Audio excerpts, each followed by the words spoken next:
이번 주에 우리는 순종과 열심으로 주제로 말씀을 나누었습니다. 성경 속에서 하나님께 잘 순종하고 있다는 증거가 있는데 그 증거는 사랑이다라는 말씀을 드렸습니다. 내가 하나님께 잘 순종하고 있는가 질문하고 있다면 그러면 내가 여부 없이 여지 없이 사랑하고 있는가라는 질문을 해보자고 말씀드렸습니다. 그리고 제가 열심을 다해 하나님을 섬기려고 하면서도 제 마음 한쪽 귀퉁이에 순종하지 않는 부분이 있었다는 그런 사각지대에 대한 고백도 드렸었는데요. 이후에 한 성도님께서 하시는 말씀이, 목사님, 제가 주소막 멤버십을 할 때 목사님이 자기소개를 하시면서 가장 좋아하는 것 중에 1번이 하 목사님이라고 하셨어요. 그래서 제가 절까요? 그래서 갑자기 기억이 안 나는, 정말 내가 그렇게 말했나? 그러니까 아마도 주소막 멤버십을 하니까 이제 잘 소개하고 싶은 마음도 조금 있었던 것 같아요. 그래서 하는데 이번에 근데 설교하시는 말씀을 들으면서 제가 공감이 갔어요. 이렇게 말씀해 주시는 거예요. 그래서 근데 맞기는 맞아요. 제가 하 목사님을 정말 좋아하고 1번으로 좋아하는 거 맞아요. 그런데 제가 사랑하기보다 사랑받고 싶은 마음이 너무 컸던 것 같아요. 그래서 그런 사각지대가 생겼던 게 아닌가, 그런 생각을 기도하면서 해봤습니다. 많이들 또 그 외에도 공감되신다고 얘기 많이 하시더라고요. 그래서 저는 또 한편으로 다들 그런 부분이 있으시구나 라는 공감을 하게 되었습니다. 그렇습니다. 우리에게는 그렇게 순종하지 못하는 사각지대가 있는 것 같습니다. 내가 그 부분까지도 순종해야지 하고 결심하신 적이 있습니까? 내가 정말 그 귀퉁이까지도 순종해야지 하고 노력해 보신 적이 있으십니까? 잘 되시던가요? 잘 안 되시죠? 저도 잘 안 되었습니다. 안 되는 것이 정상입니다. 심지어 오늘 본문 말씀을 쓴 바울은 로마서에서 순종하려고 자신을 쳐서 복종하다가 이런 고백도 했어요. 내가 행하는 것을 내가 알지 못하노니 곧 내가 원하는 것은 행하지 않고 도리어 미워하는 것을 행함이라. 오호라, 나는 공고한 사람이로다. 이 사망의 몸에서 누가 나를 건져내랴. 정말 하나님께 순종하고 싶은 마음으로 자신을 쳐서 시도하다가 안 되는 자신을 발견하고, 나도 내가 행하는 게 원하는 게 뭔지 모르겠어. 내가 진짜 원하는 게 뭐야? 자기 자신한테 질문하면서 내가 원하는 것은 행하지 않고 내가 미워하는 것만 행하니 진짜 이 인간의 몸을 도대체 어떻게 하면 좋아? 나는 정말 공고한 사람이다 라는 고백을 한 거예요. 바울이 고백하고 있는 것이 무엇입니까? 바로 이거 아니겠어요? 노력해봤는데 안 돼, 이 말이 아니겠습니까? 그래서 우리가 노력을 하다가 안 되면 이런 생각까지 드는 거예요. 아니, 하나님이 안 될 걸 알면서 왜 하라고 하신 거야? 하나님이 안 될 거 알면서 시키신 거 아니야? 안 되는 거 보려고 시키신 거야? 막 이런 생각이 들어요. 그거 봐라, 그럴 줄 알았지, 막 이렇게 하시는 것 같은 그런 하나님이 막 생각나는 거예요, 괜히. 위에서 이렇게 쳐다보시면서 그러실 것 같은. 그러니까 아마 여기 계신 성도님들 중에는 그런 제 말씀에 어느 정도 공감하시는 분들도 계실 거라고 생각합니다. 아니면 어쩌면 지금 그런 기분을 느끼고 계시는 분들도 계실 수도 있겠어요. 그렇다면 제가 지금 드리는 이 말씀을 통해서 그런 순종과 좌절, 낭망의 마음이 여러분을 여전히 사랑하시는 주님의 계획 안에 있는 것임을 고백하게 되시기를 기도합니다. 절대로 그 슬픔이 끝이 아님을 선포하게 되시기를 축원합니다. 그리스도인의 생활을 처음 할 때 그리스도인은 그 믿음의 생활을 시작하면서 막 회심을 하며 주님의 사랑에 감격하고 기꺼이 믿음의 싸움을 시작합니다. 진실된 태도로 일관하면 하나님께서 나를 도우실 거라고 믿고 틀림없이 이 영적 싸움에서 승리할 거라고 확신합니다. 그런데 웬일인지 얼마 안 돼서 전혀 예상하지 못했던 것에서 으악! 하고 놀라는 거예요. 그리고 실패하고 죄가 나를 이기는 것을 경험합니다. 그때 우리는 이거 뭐야? 하고 놀라지만, 실망하지만 다시 이렇게 생각합니다. 내가 충분히 조심하지 못했어.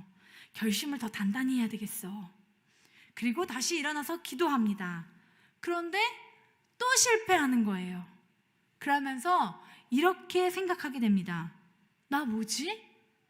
하나님께서 함께 하신다는데 나 왜 이러는 거야? 또 한 번 좌절이 되지만 다시 일어서면서 이렇게 스스로를 다독여 봅니다. 아니야, 나는 다시 거룩한 생활을 할 수 있어. 나를 도우시는 하나님이 계시잖아.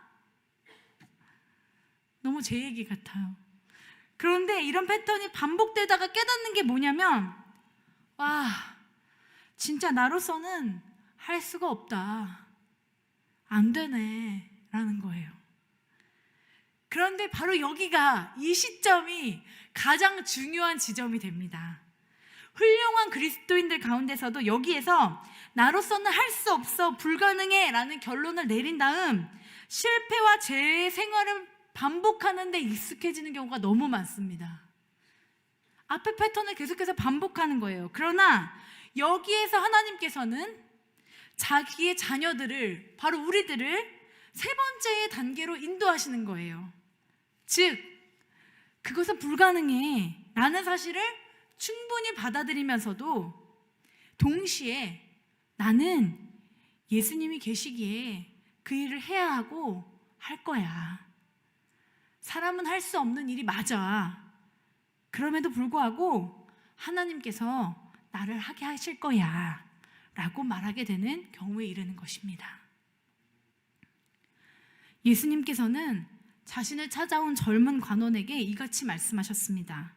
내게 있는 것을 다 팔아서 가난한 자들에게 주라. 그리고 나를 따르라. 그 젊은 부자에게 있어서 부를 포기한다는 것은 불가능한 일이었습니다. 그래서 근심하면서 돌아갔어요. 이후에 예수님께서 제자들에게 말씀하셨습니다. 부자는 천국에 들어가기가 어려우니라. 그러니까 제자들이 깜짝 놀라면서 예수님께 질문했어요. 아니 예수님, 천국에 들어가기가 그렇게 어려우면 누가 구원을 얻을 수 있겠어요? 이에 예수님께서 제자들에게, 그리고 지금 예수님을 따라가는 우리들에게 이렇게 말씀하시는 것입니다. 누가복음 18장 27절의 말씀입니다. 무릇 사람이 할 수 없는 것을 하나님은 하실 수 있느니라. 아멘. 그리스도인의 신앙생활이 힘이 없는 이유는 바로 이것입니다. 우리가 그 신앙생활의 한 부분을 행하고 하나님께서 우리를 도우시게 하려고 하기 때문입니다. 그러나 그것은 결코 완성되지 않는 숙제입니다. 이 일은 이루어질 수 없는 일이에요. 인간인 우리는 자신이 철저히 무력하다는 것을 깨닫고 하나님이 온전히 일하시도록 해야 합니다. 그러면 하나님께서 일하실 것입니다. 무릇 사람이 할 수 없는 것을 하나님께서는 하실 수 있습니다. 우리가 하나님께 순종하려고 한다면 이것을 꼭 기억해야 할 것입니다. 오늘 본문의 말씀을 함께 보기 원합니다. 오늘 본문에 나오는 대상들을 한번 볼까요? 신기하게도 우리 삶에 가장 많은 영향을 미치면서도 순종하기를 가장 어렵게 하는 그런 역할들을 담당하는 사람들이 모여 있습니다. 누구입니까? 자녀, 아비, 아내, 남편, 종, 상전. 이 사람들이 다 우리의 순종을 어렵게 하는 사람들이잖아요. 그렇죠? 우리가 뭔가 마음을 먹었는데 우리를 탁 넘어뜨리는 것 같은 사람이 바로 이 멤버들이란 말이에요.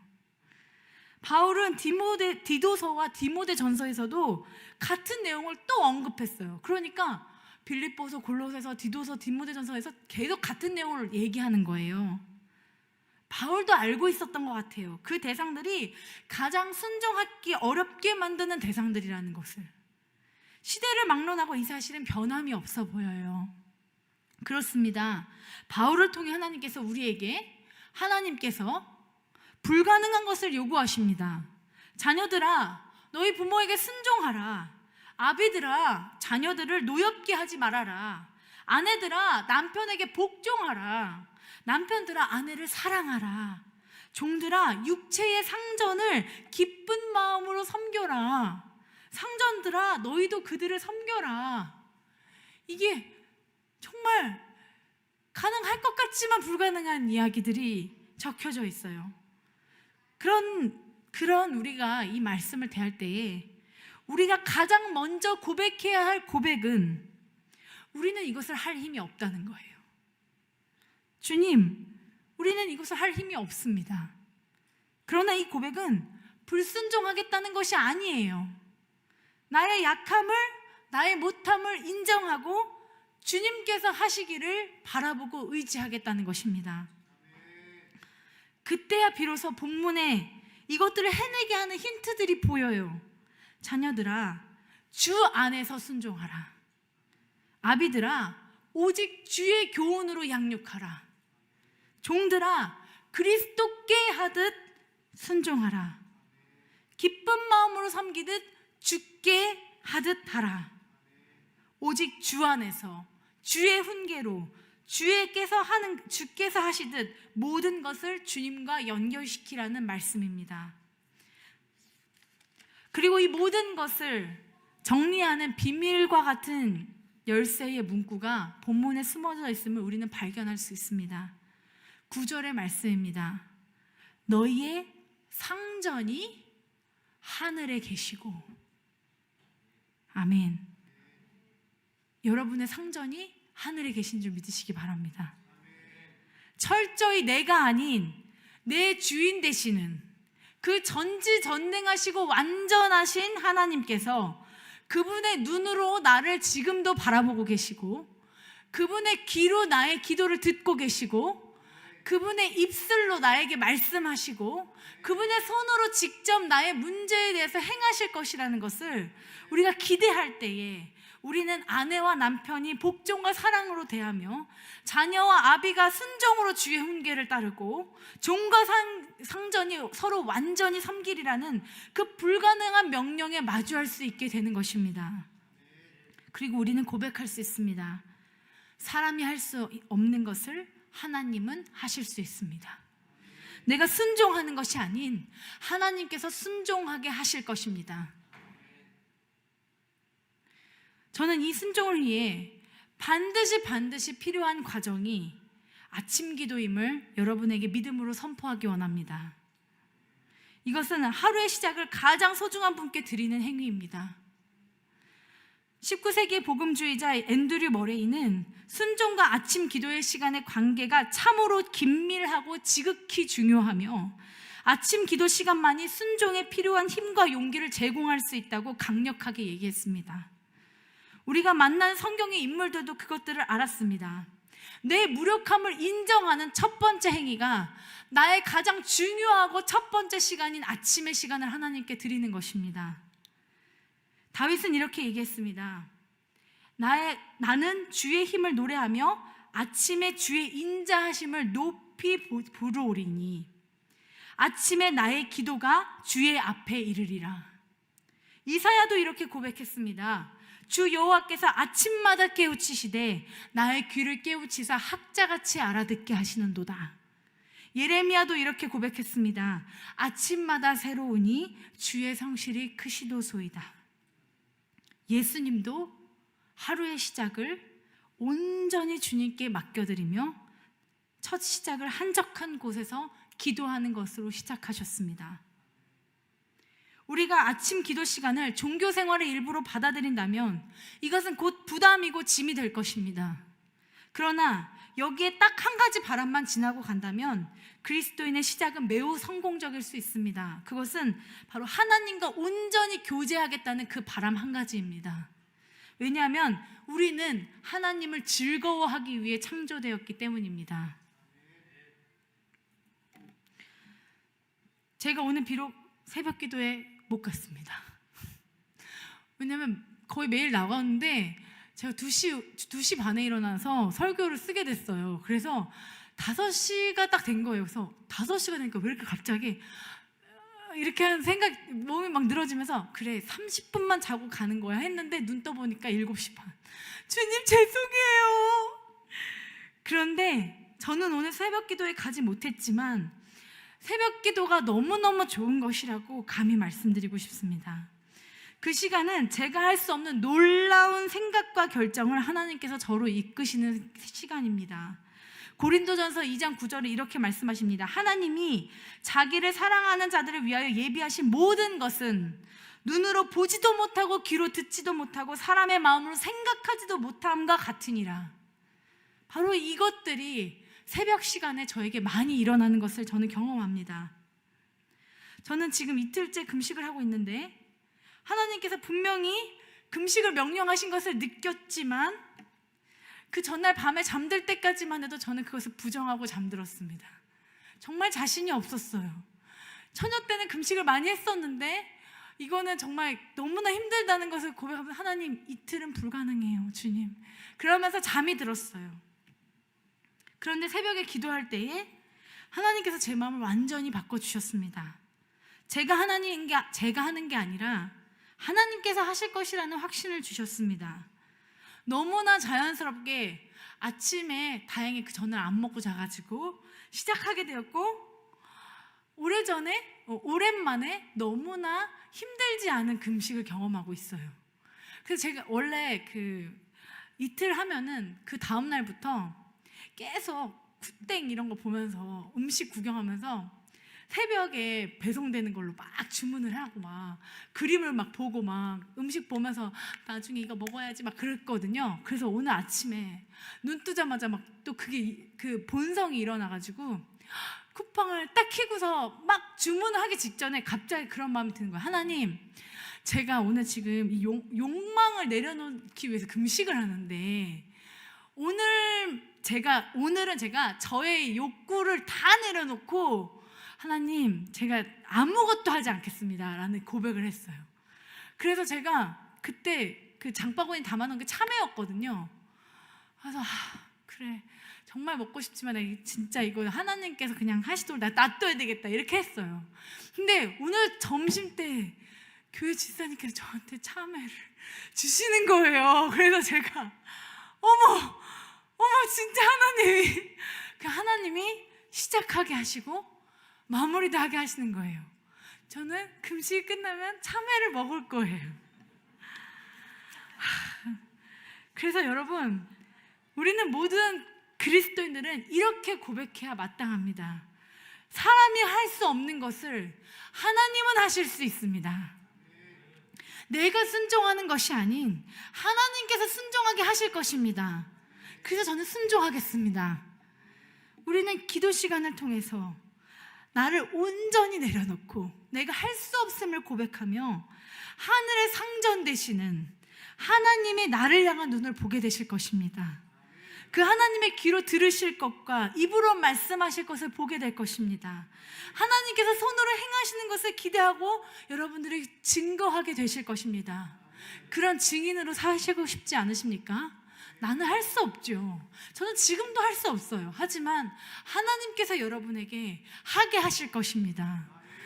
우리가 이 시간 같이 기도하면서 하나님 앞에 나아가기를 원합니다. 주님, 나는 할 수 없습니다. 그러나 하나님께서 나로 하게 하실 것입니다. 주님, 나를 도와주십시오. 내가 감사할 수 없지만 감사하러 순종하기로 결단합니다. 그때 하나님 나로 감사하게 하실 것입니다. 하나님, 우리가 하나님께 온전히 순종하기를 결단합니다 라는 고백을 이 시간 고백하면서 나아가기로 하겠습니다. 주여, 주여, 주여,